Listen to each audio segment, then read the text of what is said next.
MSI, dan Bu Trifadila Ramasari, MPD.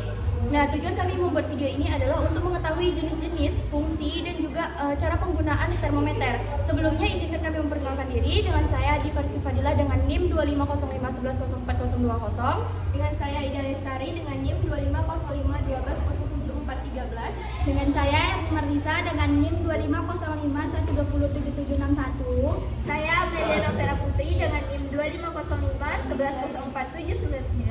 Saya Lydia Desiana dengan NIM 250511025585. Selamat menyaksikan. Assalamualaikum warahmatullahi wabarakatuh. Perkenalkan, saya Menjadi Siana, perwakilan dari kelompok 3. Di sini saya akan menjelaskan cara penggunaan termometer, yaitu termometer raksa.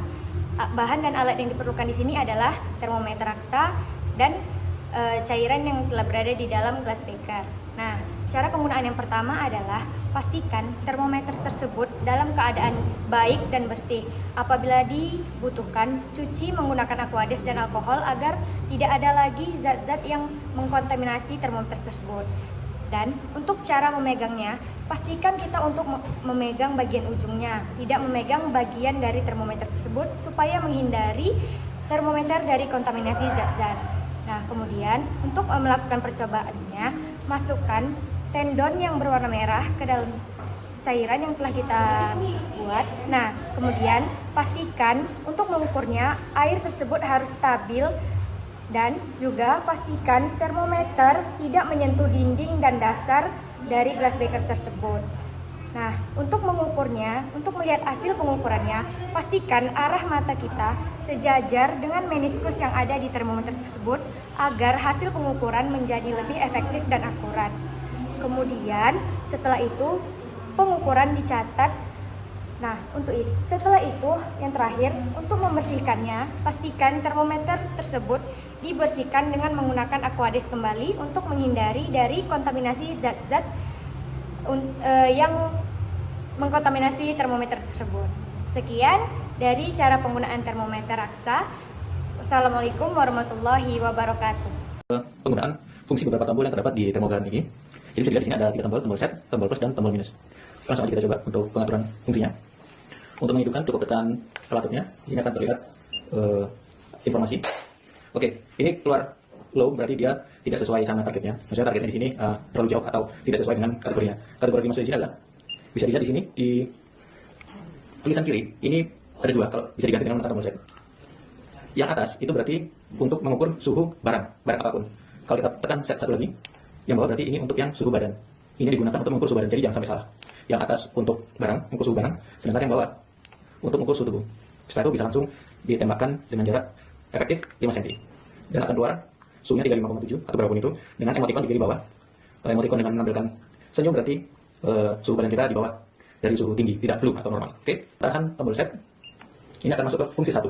Fungsi 1 ini kita bisa mengatur suhunya menggunakan satuan Celsius atau Fahrenheit. Cara mengganti dengan tombol plus dan minus. Oke, bisa dilihat.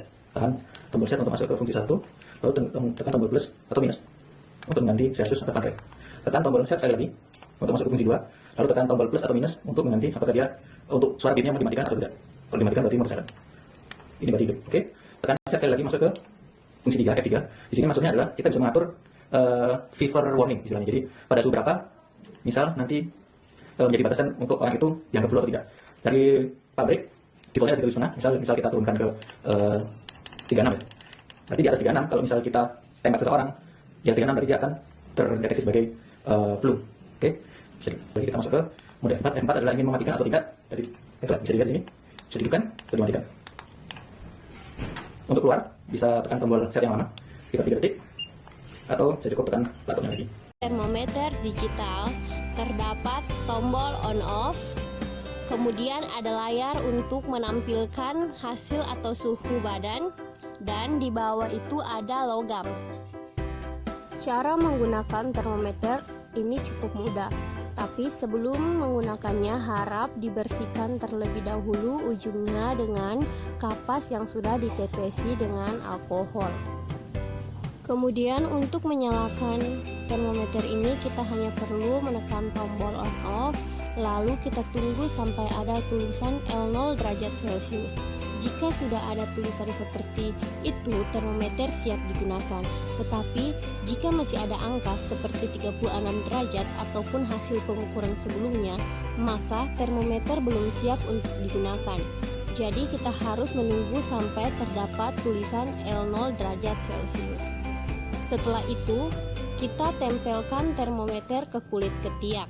Ingat, jangan sampai terhalang oleh baju. Harus menempel antara kulit dengan kulit. Kemudian kita tunggu beberapa menit sampai terdengar bunyi bip yang menandakan pemeriksaan sudah selesai. Suhu normal tubuh umumnya berkisar 36,1 derajat Celcius sampai 37,2 derajat Celcius.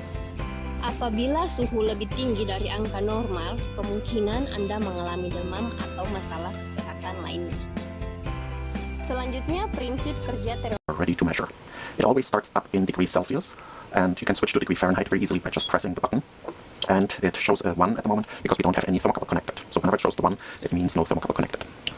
If you look at the plug of the thermocouple, you will notice you have a narrow blade and a little bit wider blade, and you need to be very careful to insert it correctly at the top. It can be inserted the wrong way, and the smaller blade is the plus, the wider blade is the minus contact.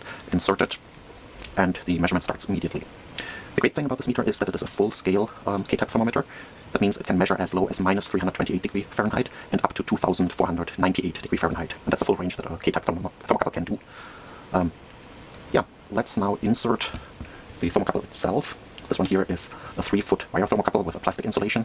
The insulation is good for about 400 degree Fahrenheit. And I'm going to insert the probe tip into the precision temperature reference. And then it takes a few seconds until the thermocouple has stabilized and the thermometer will show the temperature. And one important thing to know about thermocouples is they are not high precision temperature sensors. They are only accurate to about plus and minus 4 degrees Fahrenheit. So if you're not exactly on the value, that is to be expected. But let's see how close we will get with this. And also you should keep in mind that thermocouples age. So after a few years, especially if you're using them in a kiln or high temperature application, you should exchange them because they have aged and changed and give not an accurate signal anymore. It seems to have stabilized, and the temperature should be 212 degree Fahrenheit. It is at 211.3 here right now, so it's within 1 degree of the actual temperature, and I think this is pretty good. If you have any questions, mail me. You can find my website, Meter Depot, where you can find additional thermocouples. Termohygrometer HTC2. Alat ini untuk mengukur suhu dan kelembapan udara secara digital. Produk ini tipe HTC2, tipe 3 baris atau 3 layer. Nah, layer yang pertama adalah ini untuk melihat suhu yang berada di dalam ruangan. Sedangkan layer yang kedua ini untuk melihat suhu yang berada di luar ruangan. Nah, layer yang ketiga untuk melihat kelembapan di dalam ruangan. Dan di samping sudah terdapat jam digital. Termohygrometer HTC2 ini memiliki sensor terpisah yang memudahkan untuk memantau suhu di luar ruangan. Oke, saya akan mencoba mengukur kedua ruangan yang berbeda. Nah, termohygrometer ini saya letakkan di dalam ruangan.